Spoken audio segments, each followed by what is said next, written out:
welcome to this episode of ISV Talks. I'm Carol Livingston, the owner of Dynamics Connections and your host of ISV Talks. And on this episode, I have two special guests from commercebuild, Jay Newman and Matt Carleo. Hey, welcome, guys. Hi, Thanks for Carol. having Thanks us. so much. Well, thanks for joining us today. Can you go ahead and introduce yourselves? Maybe Jay, go ahead and start. Yeah, fabulous. I'll be happy to, Carol. Thanks so much again. Jay Newman, I've been with commercebuild now coming up on 5 years and have had just an incredible joy of launching into Business Central 3 years ago. My background has been in e-commerce off and on now for 20 plus years. I was fortunate to be at the front row of watching Magento go to the cloud and a lot of things with Shopify, and now getting to do the same thing here in the Microsoft space. And specifically for companies that are interested in an ERP-driven e-commerce, which is what commercebuild specializes in. Great. Thank you. Matt, you want to introduce yourself?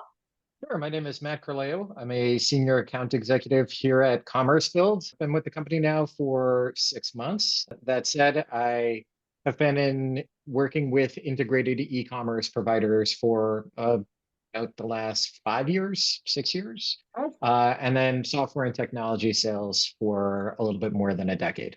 Okay, awesome. So, Jade, maybe tell us about commercebuild. How did the company start? Sounds like you've been in the industry for a while, but tell a little bit about the company history. Yeah, I'd be delighted to, Carol. commercebuild is a company that was founded in 2006 by Blair Watkins down in New Zealand. Blair had actually been working in building out a business-to-business portal for the likes of McDonald's so that their franchisees could reorder their hamburger buns more effectively than a phone call at the end of the day.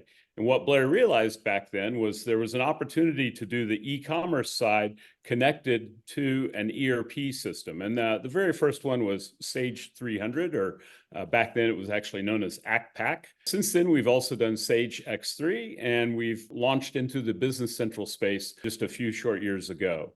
One of the exciting things that we're doing is ensuring that the ERP is the center of the universe, meaning that that's really what drives us.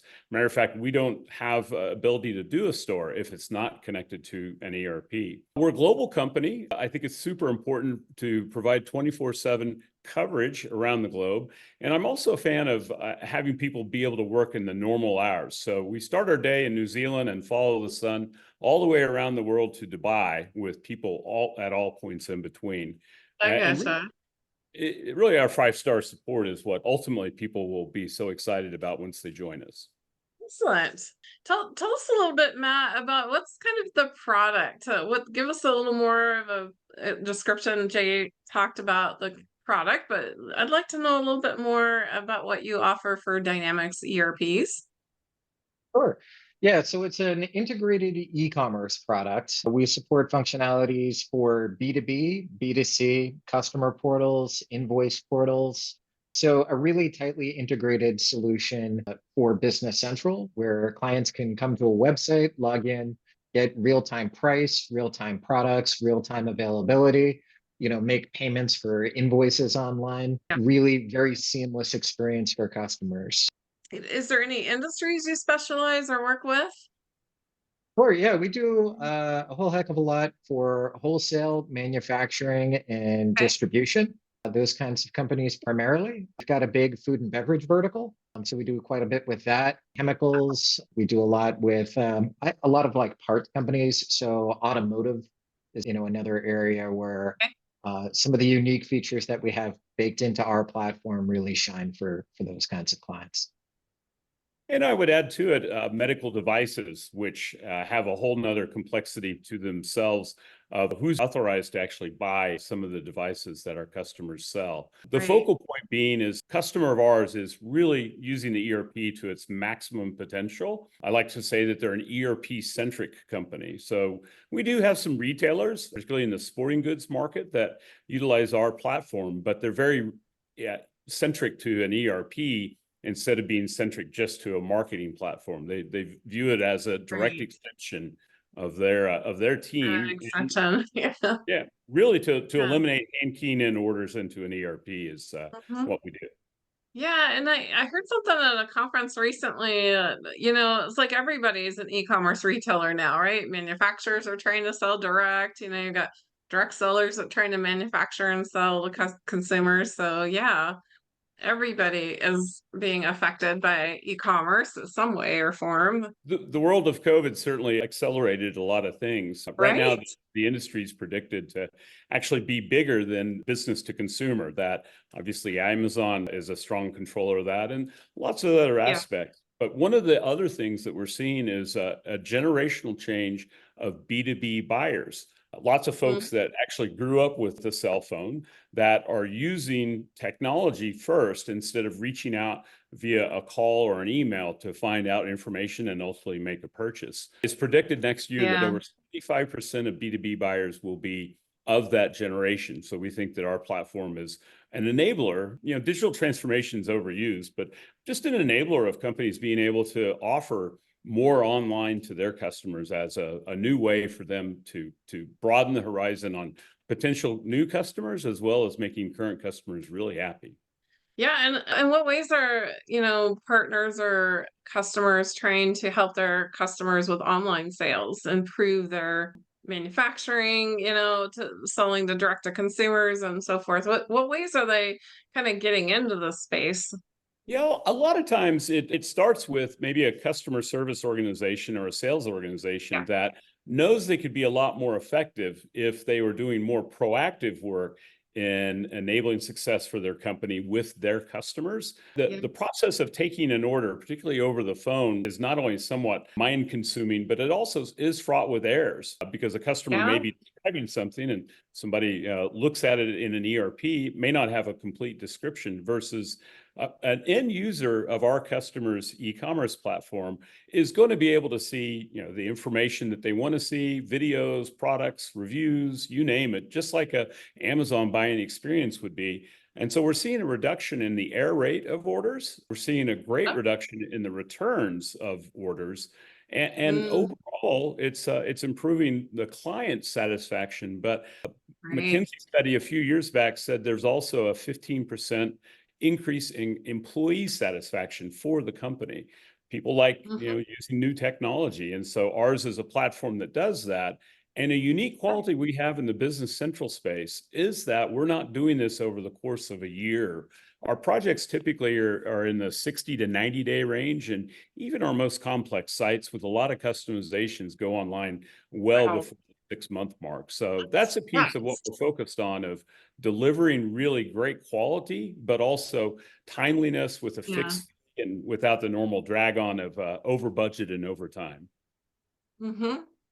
Yeah, and it's great that, they can get up and running pretty quickly. And I like that you have kind of all of these different experiences, B2B, B2C, you've got the retail, you've got portals. Sales reps can look and see status of orders and things too.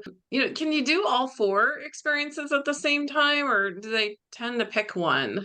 Yeah, we've got folks that are doing all four. Yeah, so because of our unique integration back into Business Central, we can do a lot with personalization. So while businesses will often set their prices in the ERP for their retail, they also might be setting up discounts and different pricing tiers for their B2B clients. Because we're reading from those tables specifically and pulling that through to a website, we can personalize the site not only in just terms and look and feel and branding, but also with the level of data that we're going to be able to provide.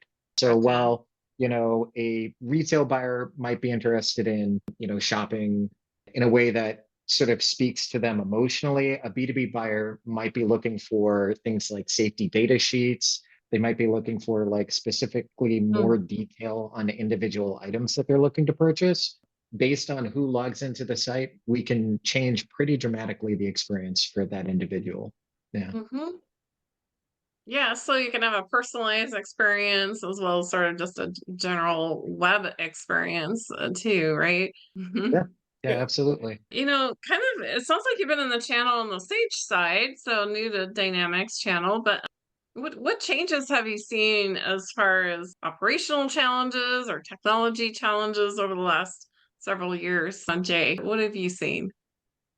It's a common factor for almost all companies that finding talent and retaining talent is a key factor that executives think about.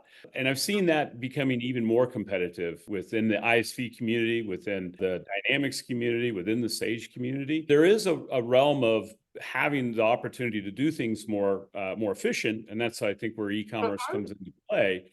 But a trend we're seeing is that there are a lot of people that come into the industry and maybe move from an ISV to a VAR partner or vice versa.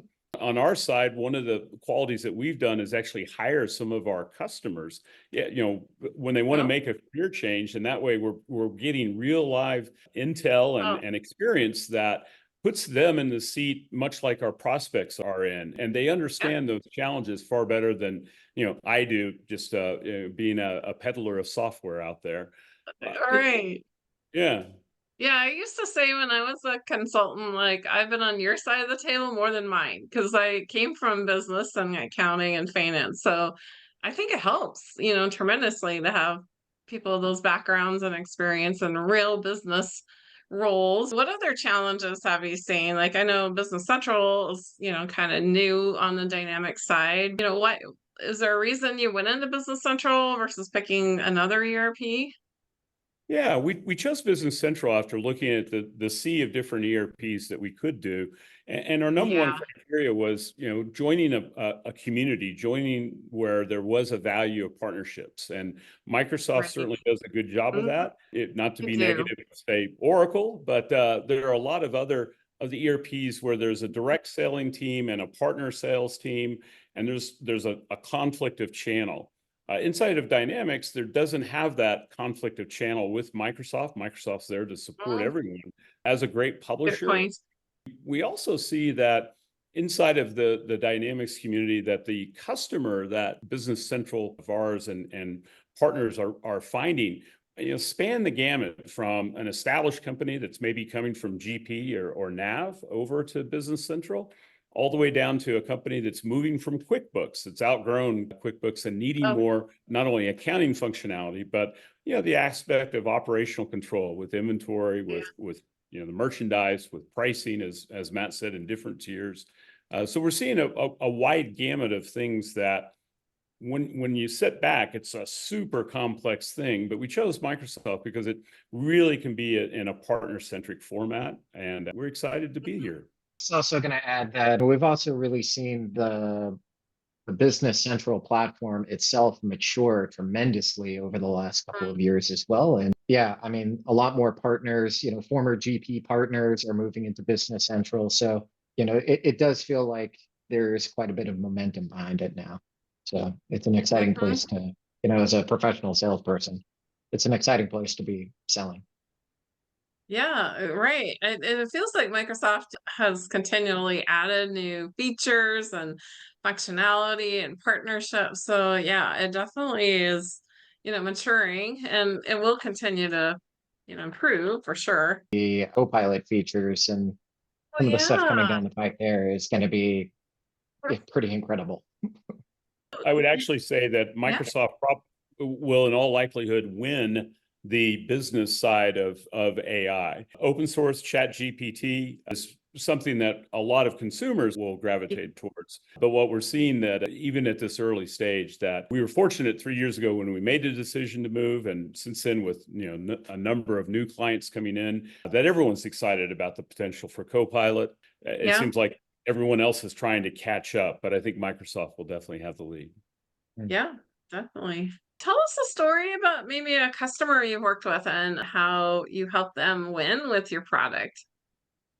Yeah, Maybe just, I'd be yeah. happy to. One of the most exciting ones of recent is a small distributor that is actually selling specialty groceries to a whole variety of both big and small stores. Okay. And one of their challenges was that with these specialty groceries, some things that are actually perishable, they were having to staff late into the day and into the evening in order to allow their customers to place orders for delivery the next day. What they were Mhm. able to do in launching the store is provide that self-service for their customers to be able to go online, see what's in stock or out of stock, and it's all kept up real time.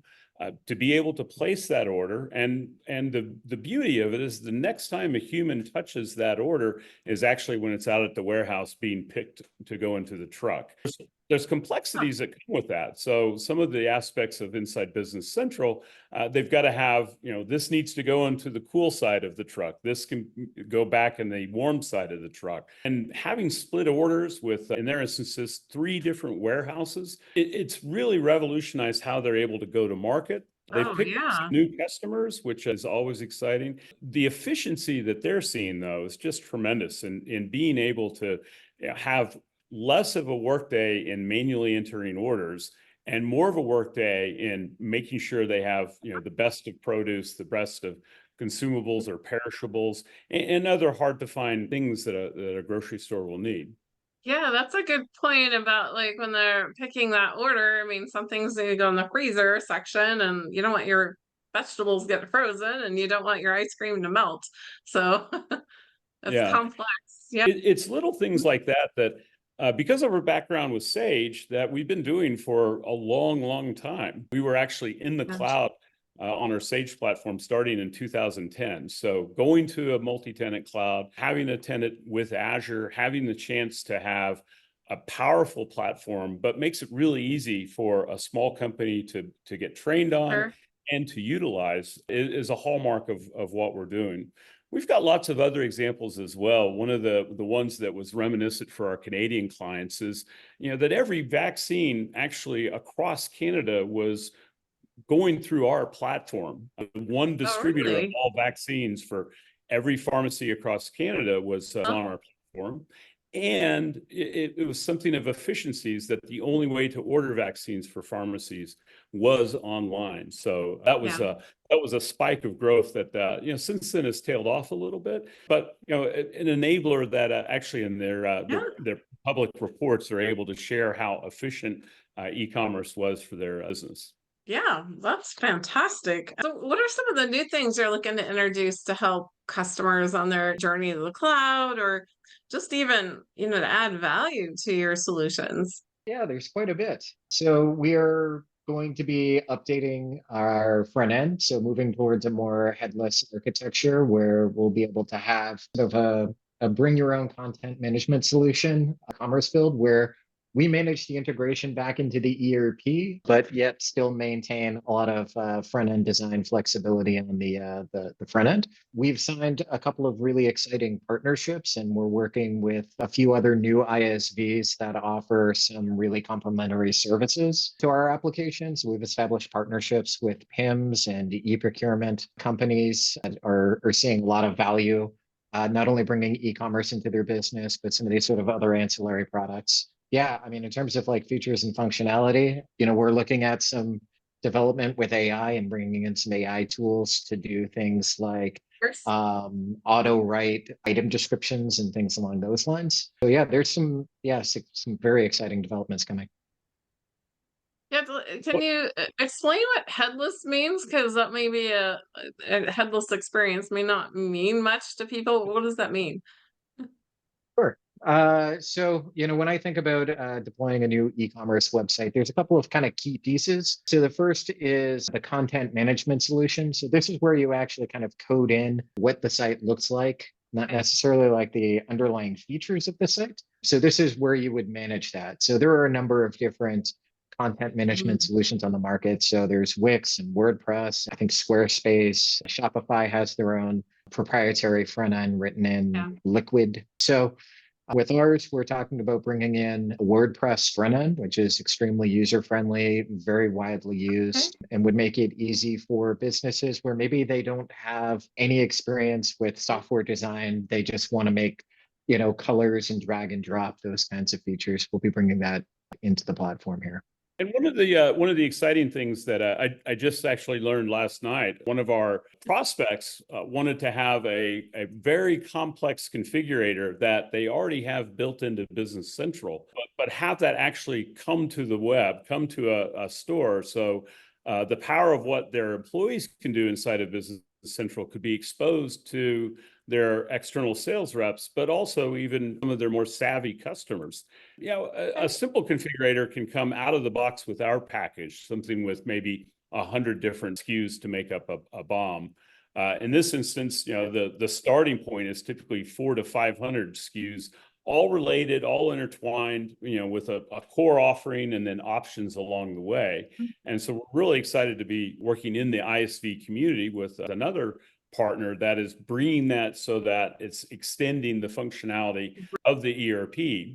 What we see with some of our competitors is the inability to do that. The things have to be built twice, once in the ERP and then once in the e-commerce store. And what we're trying to do is really make it so build once and then it is replicated to store or many stores for some of our clients, that they're actually building for different brands, for different showcases of new products. We have one client that's actually doing warehouse product under one brand. Basically, how do I get rid of excess inventory, and a fully separate brand so that they're able to have a B2C and a B2B offer, all managed centrally from the ERP, but both distinctly two different customers.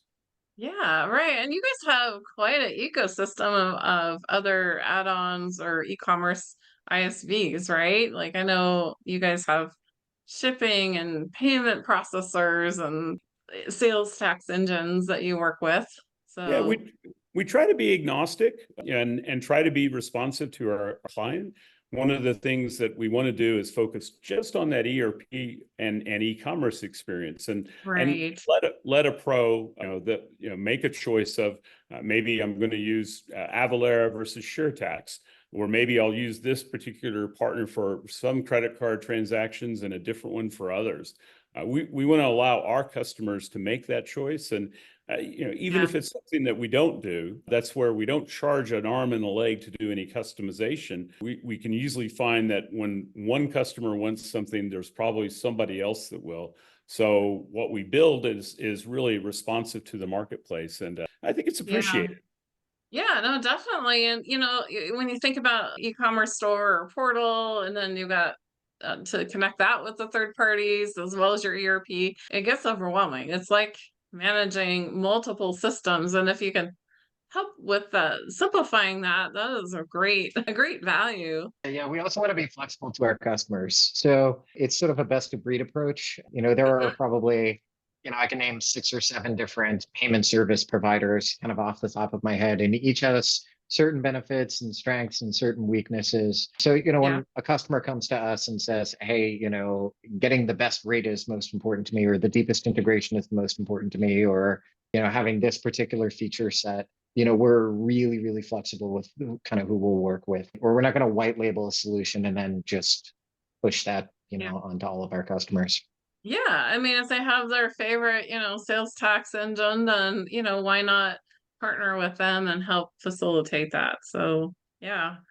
So, kind of changing gears a bit, tell us a little bit just about the industry as a whole and any observations from now you guys are familiar with Dynamics, but, even new Dynamics partners you're seeing maybe coming from other ERPs. And how's that going? And what's, kind of the observations from those partners and getting into e-commerce or omni channels? Yeah, a lot of partners are spreading the horizon of what their teams are consciously competent at Right? talking about.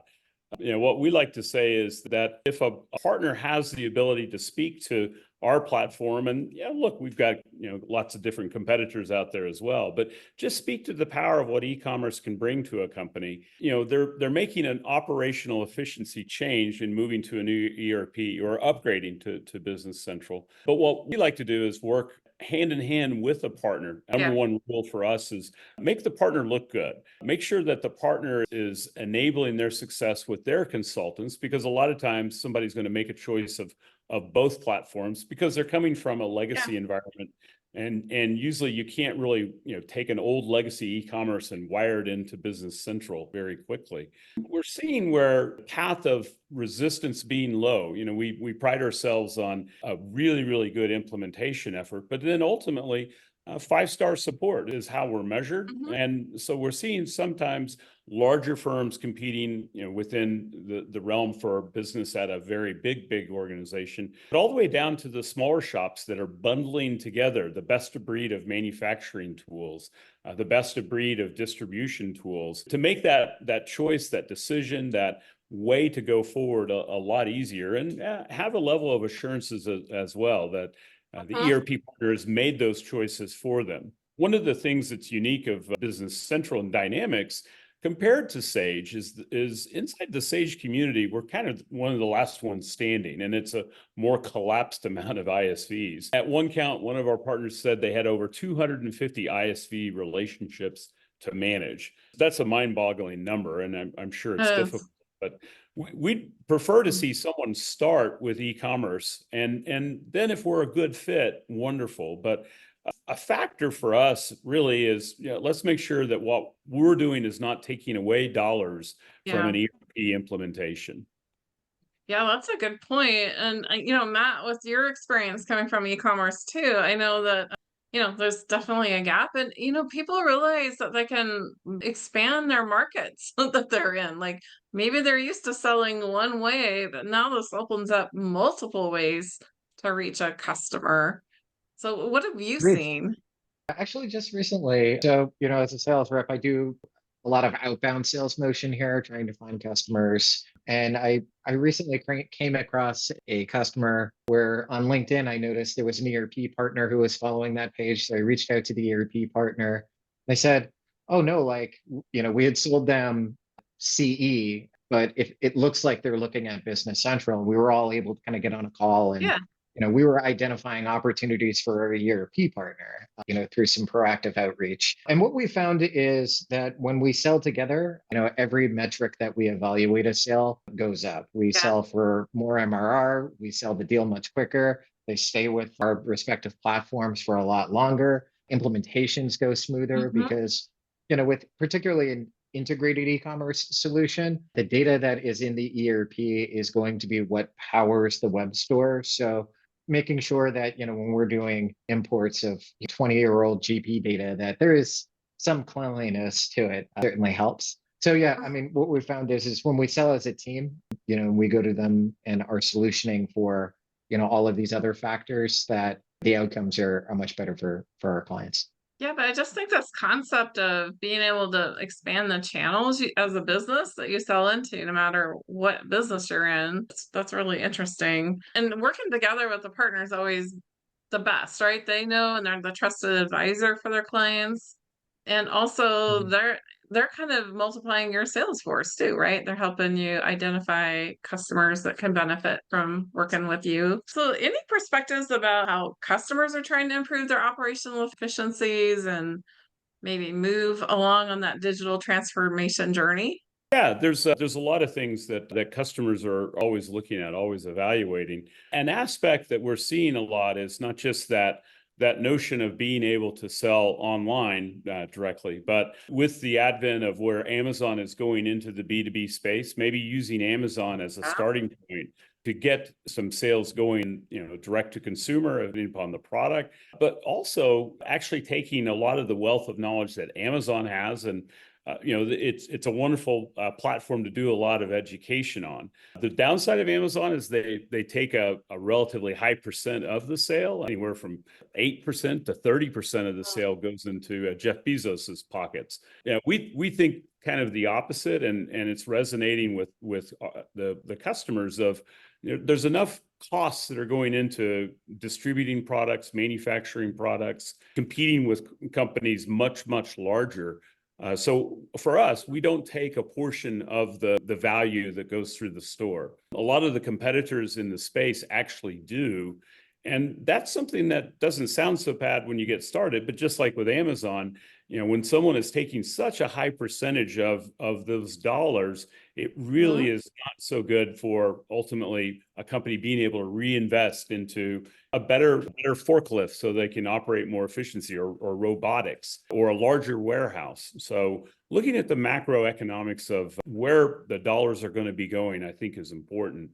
And look at it, it's a wide open community where a lot of people have started with e-commerce but never fully put it into their ERP. And we specialize in taking those sites. Some are needing a refresh, some are perfectly fine, and moving Right. it in platform to enable them to. One of our client's going live this next month is one of the largest makers and sellers of fudge for all of those convenience stores that are higher end or shops in a particular area. They're doing the whole fudge display and allowing their customers to have that buying experience to not only start but then actually grow their businesses. Why they've Right. partnered with us, and we're excited to get them launched. Yeah, that's exciting. So, any other new trends on the horizon? Like, what are you seeing in the future? If you kind of talk to your future self, what are the new things that you think that will come to technology and to e-commerce specifically? I think overall buyers are becoming more educated and more familiar with things. But overall, the aspect of making a choice, and then it's a choice that has lots of costs with it, down the road, or a choice that isn't really good for their business. Maybe starts with a very low price, but ultimately grows to something that doesn't feel so good.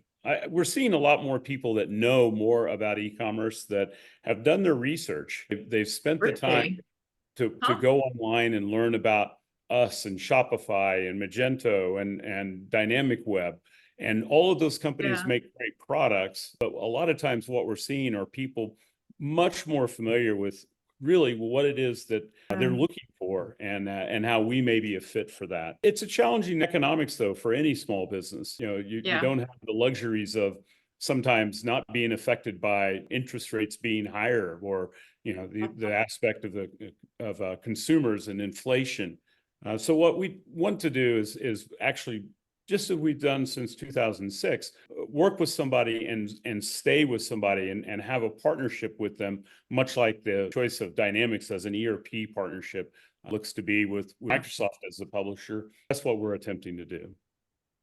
Yeah. To add to, like, from a technology perspective, there is sort of this mock software architecture. We're starting to see the rise of that, and we're adopting many of those types of principles here, where we want modern headless design, we want API first, microservices. We want to continue to grow the technology that we have here and give our customers maximum flexibility on the other sort of ancillary pieces that might go into just a really world-class e-commerce web store, right? Yeah. I think we're seeing some more personalization, even on the B2B side of e-commerce, where they're looking for more B2C-like functionality.